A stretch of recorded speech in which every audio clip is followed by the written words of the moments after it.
As we continue our study in the Old Testament, we find that we are entering a new phase, the period of kings. The United Kingdom of Israel has been divided into two. The northern kingdom is known as Israel, and the southern kingdom is known as Judah. The northern kingdom continues throughout history to be unfaithful. So God graciously sent his prophets to call Israel back into that right relationship with him. And today, we are going to hear from one of those prophets, Hosea. I grew up going to temple as a young man.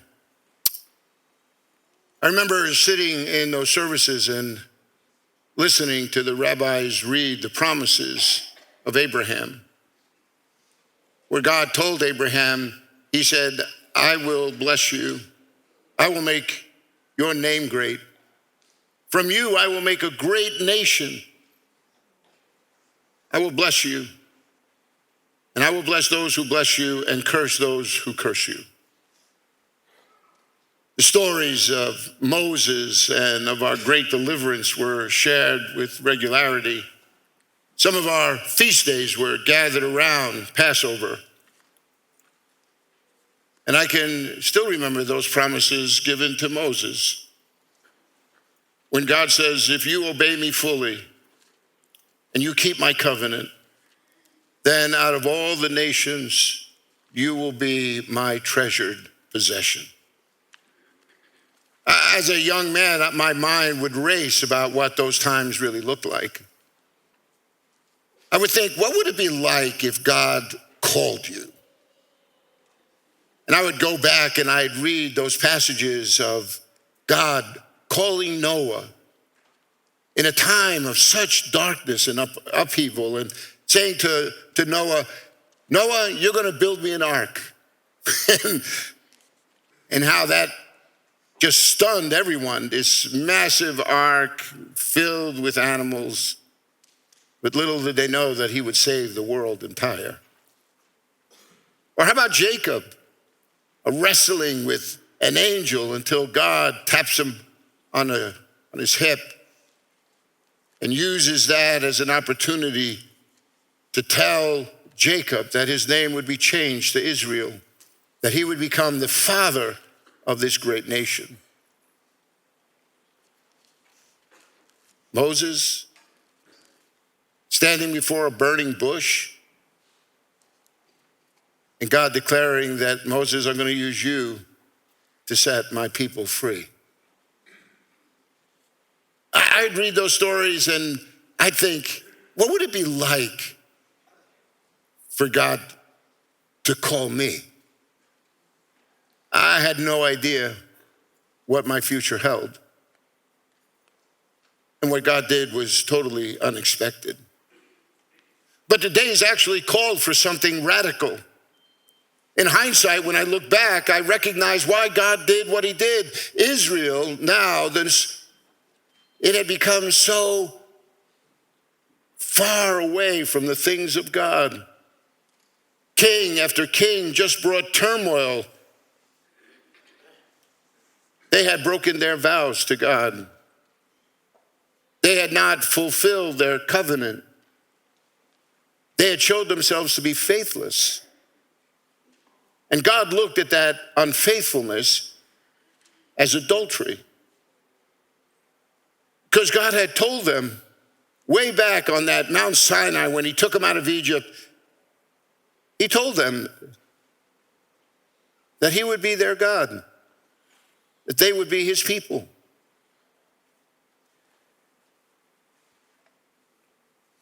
So God wanted to deliver a message to the nation. And he would use me. He told me to go and marry an adulterous woman and children of adultery.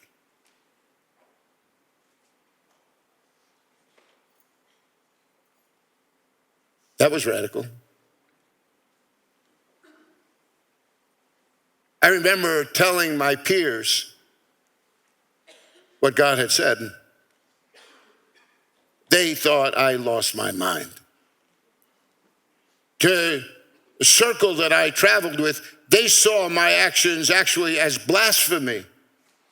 And when, like if you're ever in a field where there's thunder and lightning, it was almost as if the moment I shared what I was about to do and that light hit them, what followed was an outburst of thunder.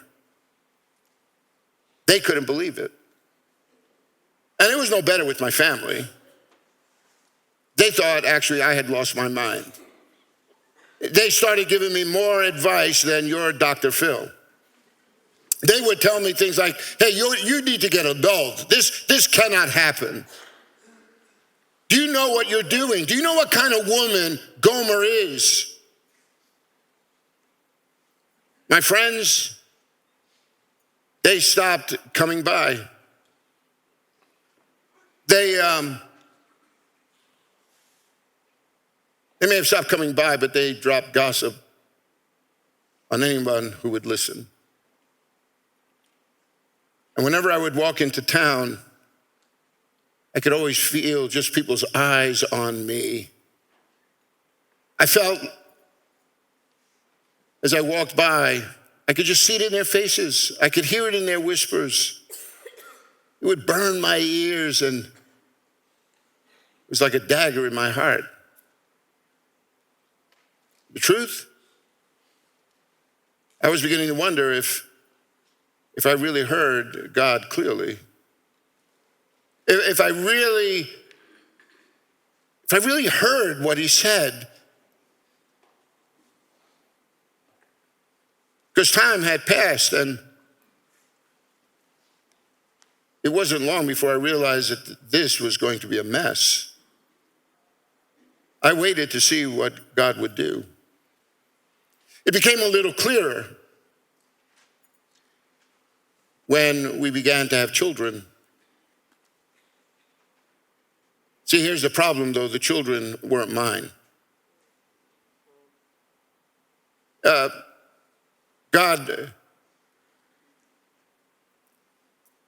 in his sovereignty, would use Gomer's actions, but from my lens and from what I was seeing, it just brought a lot of pain.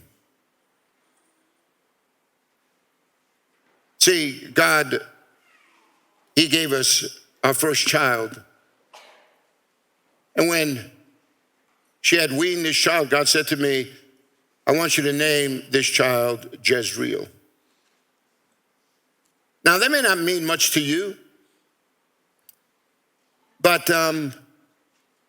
consider someone naming their kid the Twin Towers. It would represent the place of great devastation, right? Jezreel was a city where a former king from the north, Ahab, who was one of the worst kings in our history. There he lived with his wife, you know her. Her name is Jezebel. God raised up another king named Jehu. Jehu would slaughter Ahab, Jezebel, their entire family, their entire court, anyone that had any association with this reign of Ahab was reduced to bloodshed.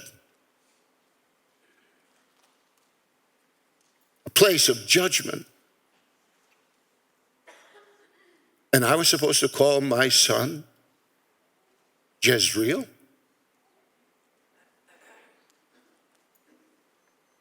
A period of time went, and Gomer had another child. And God told me, this time it was a daughter, he says, I want you to name her Lo Ruhamah. In Hebrew, the word lo means not. Ruhamah means to be shown mercy, to be loved. And so Lo Ruhamah meant to be not loved. It was God's way of telling the nation of Israel that they would not be forgiven, that their actions now called for a Jezreel, for a time when God would not show mercy.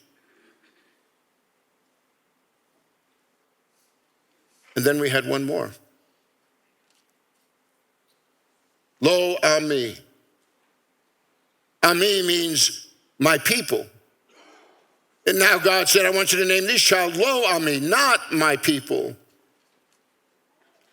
Do you remember back in the days when God was forming us as a nation, he told us, he said that I will be a husband to you.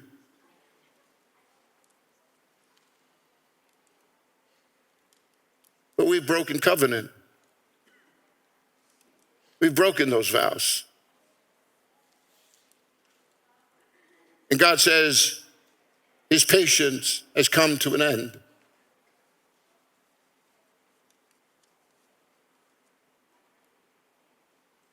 See, Gomer, she wanted more than I could give her. I don't know, it was because we weren't having children fast enough or she was worried about her infertility. But Gomer had begun to attend the temple of Baal. It was a Canaanite god. He had a temple and people would gather and they would throw feasts and parties. Part of their, quote, acts of worship was a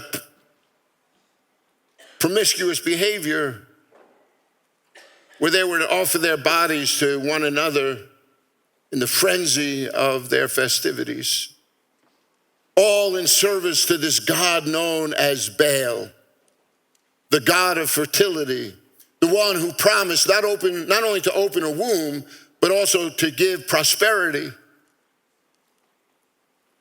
And so she gave herself to this.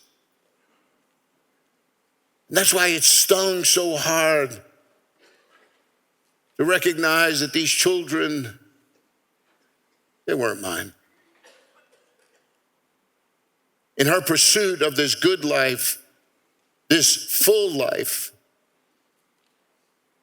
she didn't recognize how it was diminishing her. There were times that I thought it would get better, that I actually believed that maybe she would see how much I loved her and that would win the day. And so I would go throughout my days thinking, if I just did this, if I just did that, I would woo her back. But she would be gone for long periods of time, and then eventually she never came back. I would hear of circumstances that she would fall into, and I would provide food and clothing, money. But she never really responded to me. It was someone else that would get her affection.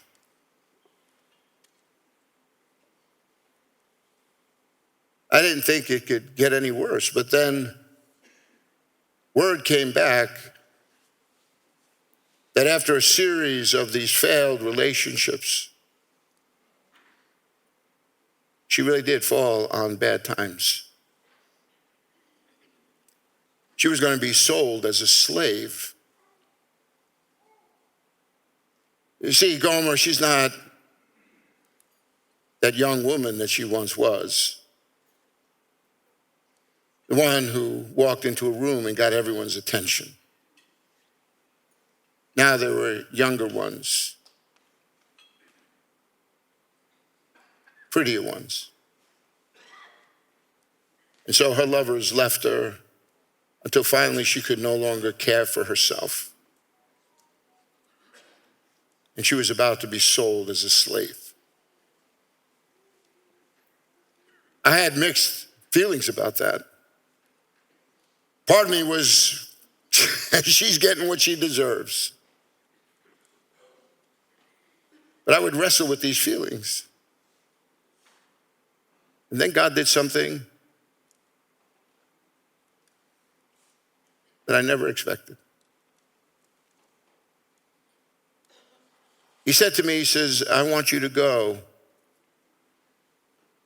and take Gomer as your wife again.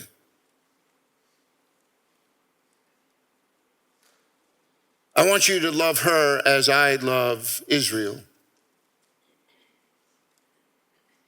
I want you to love her as I love Israel, who goes chasing after other gods.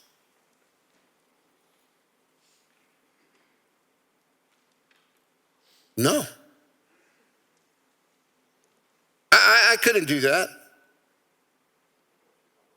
It was bad enough that my whole life, for years now, had been spent in such turmoil. Why would I do that? And then it occurred to me, this wasn't only about Gomer. In fact, this really even wasn't about what God was doing in the broader context of our nation. This was about what God was doing in me. You see, he wanted me to love as he loved. He wanted me to see Gomer as he sees Gomer. I just didn't know if I had that capacity. And so I prayed. I prayed for eyes to see her as God sees her, to love her as God loves.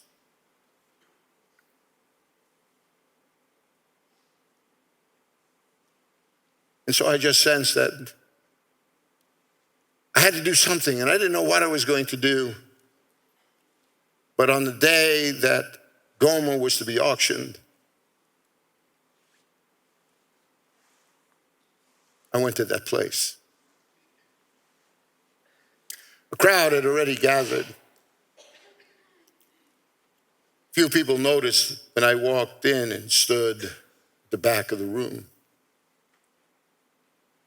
But eventually, you could hear the level of noise in the room quiet down, and people beginning to look to the side and gesturing one another, saying, can you believe? Hosea's here. He's probably here just to gloat. He probably came to see her get what she deserves.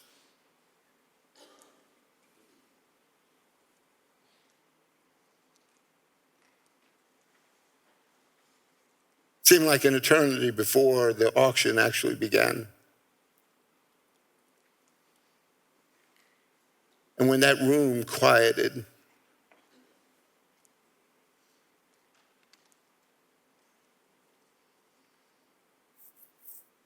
the owner began to take bids. 5 shekels, 7 shekels,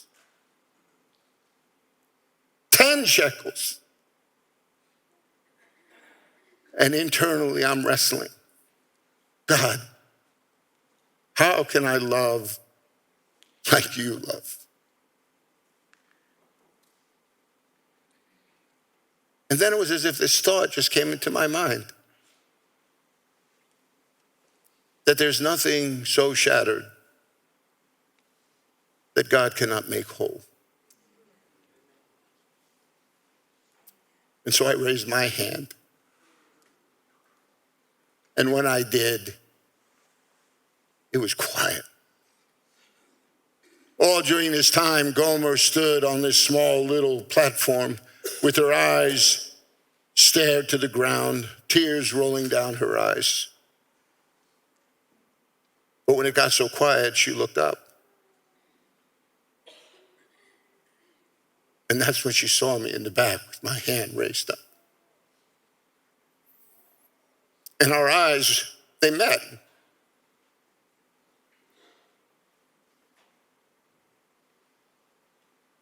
I hadn't seen Gomer for a while.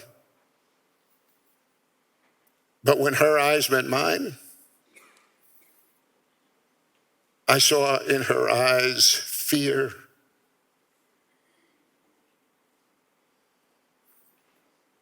I saw in her face shame,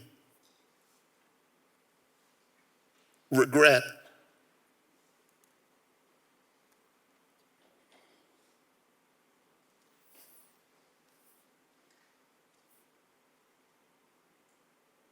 I wanted her to see in my eyes hope.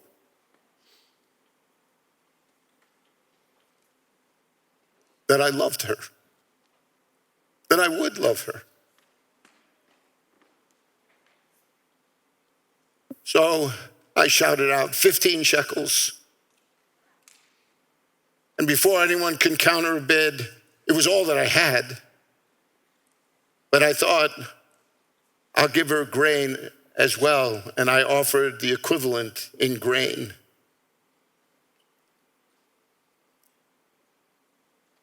And I took Homer with me that day. God met us. God did something that only God could do. You see, Jezreel, it was known as a place of judgment. But in this city, Jezreel, where I now lived,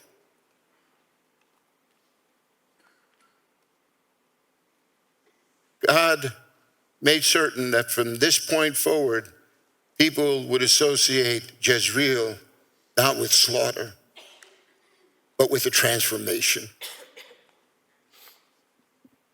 God said that these children, Lo Ruhamah, would no longer be called Lo Ruhamah, not pitied, but now they will receive mercy.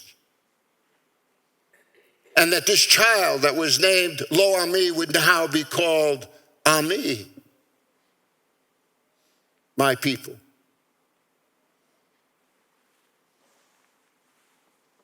And God restored what was broken. A real life expression of what God could do in a person's heart, what he could do in a family. Because I believe what God was also doing was he was communicating to the nation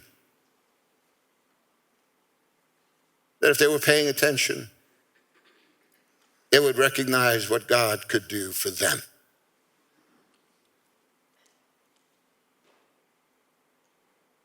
That's my story. It's written for you now, never thinking that my name would be written alongside the likes of Moses and Joshua. It's there for you to read. But in these intervening years, I know now that there was going to come the true son of David. I read in your books of a man named Peter. Peter had denied the Lord, didn't he? Peter had walked with Jesus. He had fallen miserably. But God showed him mercy. God called him to be his very own. And what did God say? Through Peter to the generations that would follow, but that you are a chosen people, a royal priesthood, a holy nation, a people of my own choosing, right? God went on to tell Peter that he called us out of darkness into his marvelous light, that we may declare the praises of him, right? He says, because once You were not a people. You were low on me. But now you are the people of God. For once you were not shown mercy, lo ruama, but now you have been showed mercy. See, my friends, it's not my story. It's yours.